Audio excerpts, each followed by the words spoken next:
I just want to start off saying thank you to everybody who left comments, and I really do appreciate it. And for some reason, I try to respond to some of them, and the thing won't let me. I don't know why, if it's a glitch, and I try to look up the last comments, so I'm sorry if I haven't responded to some of them, but it seems to be a glitch. But one of the comments I had was, it guy made a good point. For like millions of dollars, we're talking about Skip Bayless. For $1 million, anybody will work with him. I go, well, that's true, but however, can they really afford these salaries at this point? Because they're going to have to pay somebody a lot more money just to work with the guy. And they don't get really that great of ratings. So, and somebody says, well, he's irreplaceable, he has me some of the stars. I'm like, that's true, but when you're impossible to deal with, sometimes people might think that Skip Bayless himself is getting old, because if he was that big of a star, the ratings don't show that he really is. I'm just saying, because the ratings, I think, are less than 200,000 per day, so I don't think that's all that great. I haven't looked it up recently, but they're not that great of ratings. So I think he's impossible to deal with. That's why so many people left. Jenny Tapp left. Well, that's probably because of Skip. And Shannon Sharp is obviously gone.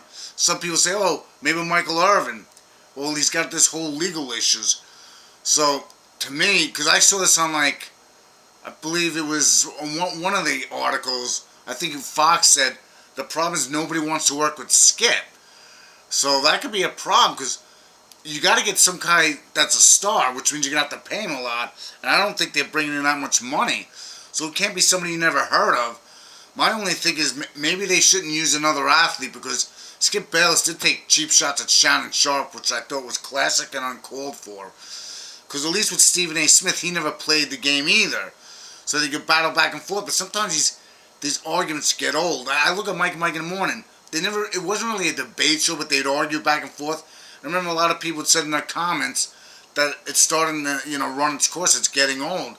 So if you notice, Mike Greenberg on ESPN, he's got that new, that show Get Up, and it's not really a debate. It's not like where they argue at all. He just is like, the moderator. Well, not really a moderator, but he'll ask other players questions and stuff.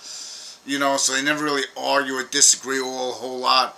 But my thinking is, here's the other question. Do you think the show, First Take, not First Take, I'm sorry, I mean Undisputed, do you think that could possibly be canceled?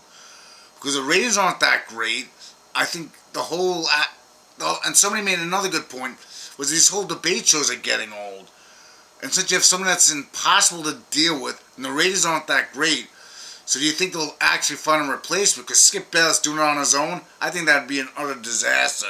So just let me know in your comments. Please hit the like button. Please hit the share.